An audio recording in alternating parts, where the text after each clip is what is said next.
রায়কে ঘিরে সারা দেশেই টান টান উত্তেজনা, কঠোর পুলিশি নিরাপত্তা চারপাশে, নেমেছে বিজিবিও, তবুও সংঘর্ষ চলছে।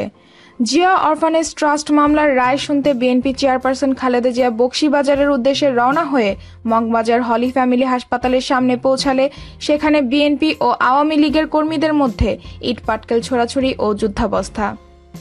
বেলা 12:30টার দিকে এই ঘটনা ঘটেছে। এই ঘটনায় কেউ আহত হয়েছেন কিনা তাৎক্ষণিকভাবে সে সম্পর্কে কিছু জানা যায়নি।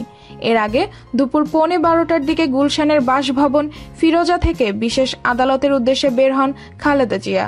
পরে তার সঙ্গে যোগ দিয়েছেন হাজারো নেতাকর্মী। এদিকে আলোচিত এ রায় ঘিরে গতকাল থেকেই রাজধানী ঢাকা সহ সারা দেশে কঠোর অবস্থানে রয়েছে আইন শৃঙ্খলা রক্ষাকারী বাহিনী। সারা দেশ উদ্বিগ্ন, কি হতে পারে আজকের রায়। এইদিকে আওয়ামী লীগ বিএনপির ইটপাটকেল ছোড়াছুড়ি, কি হবে শেষ পর্যন্ত, কার হবে জয়? প্রিয় ভিউয়ার, কার জয় হতে পারে আজকে, আওয়ামী লীগের নাকি বিএনপির?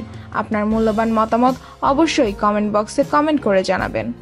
আরও এমন নিত্য নতুন তথ্য জানতে আমাদের চ্যানেলের সাথেই থাকুন। আর হ্যাঁ, আমাদের চ্যানেলটি যদি সাবস্ক্রাইব না করা থাকে তাহলে এখনই সাবস্ক্রাইব বাটনে ক্লিক করে সাবস্ক্রাইব করে ফেলুন।